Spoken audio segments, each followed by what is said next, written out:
Worksheet 7, question number 2. We're going to be drawing some structures and then we're going to rank the molecules in order of increasing polarity. So we are going to be drawing 4 molecules: NH3, O2, NF3,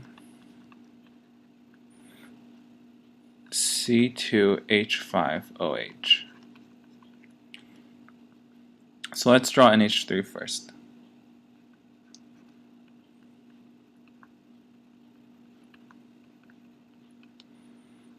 This is what ammonia looks like, right? The Lewis dot structure. How about for O2, which is a diatomic molecule? Double bonded oxygen. NF3 is similar to ammonia.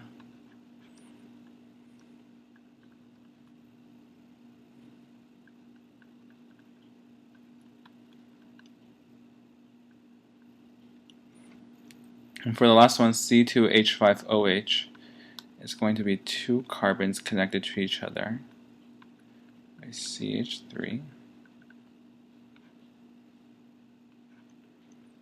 OH.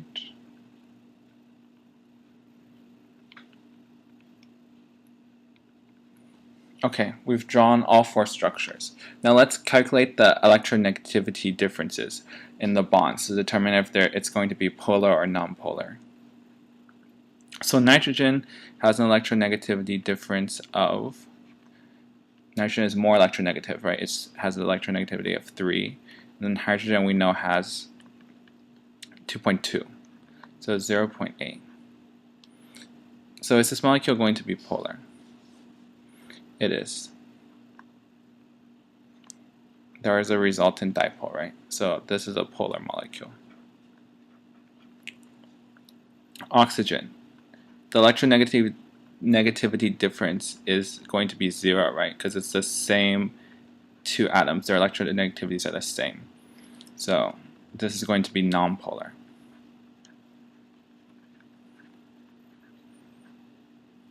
There's no dipole. NF3. This definitely is going to have dipoles. Fluorine is very electronegative compared to nitrogen. So 4, right? Fluorine has electronegativity of 4. Make sure to look on your table and have these values memorized. 4 minus 3, nitrogen, equals 1. Are these going to be polar? These are polar bonds, and there's going to be a resultant dipole.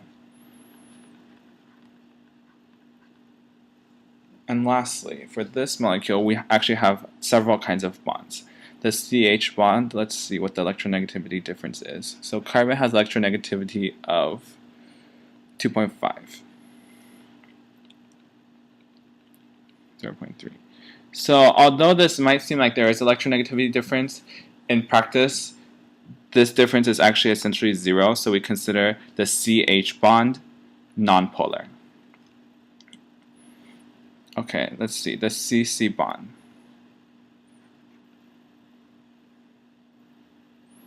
The CC bond is going to be nonpolar, right? Because the carbons are the same atoms. So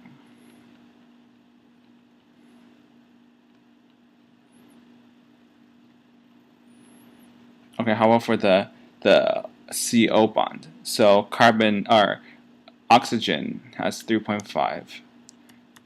Carbon has 2.5. That gives 1, right? The CO bond is 1. And lastly, the OH bond. It's 3.5 minus 2.2, right? So 1.3. So that is the OH bond. Therefore, on this molecule, we have both nonpolar ends with the CH bonds, and we have polar ends with the OH bond. So this has both polar and nonpolar. And nonpolar.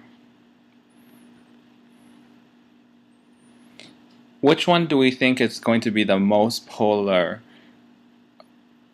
molecule? The one that's going to have the largest resultant dipole. So how about, so we already know that oxygen is not going to be polar at all. Okay. How about compare nitrogen, the ammonia, and NF3? Well, NF3, the electronegativity difference, the dipole is larger, right? 0.8 compared to 1. So these dipoles are larger than these dipoles. Therefore, NF3 is going to have a larger resultant dipole than ammonia.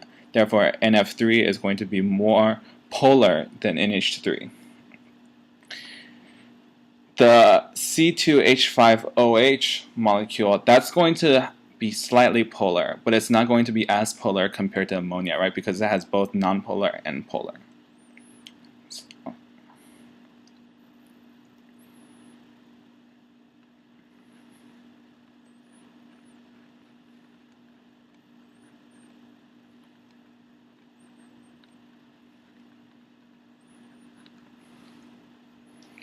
So O2 is nonpolar, and then in increasing polarity, NF3 is going to be the most polar.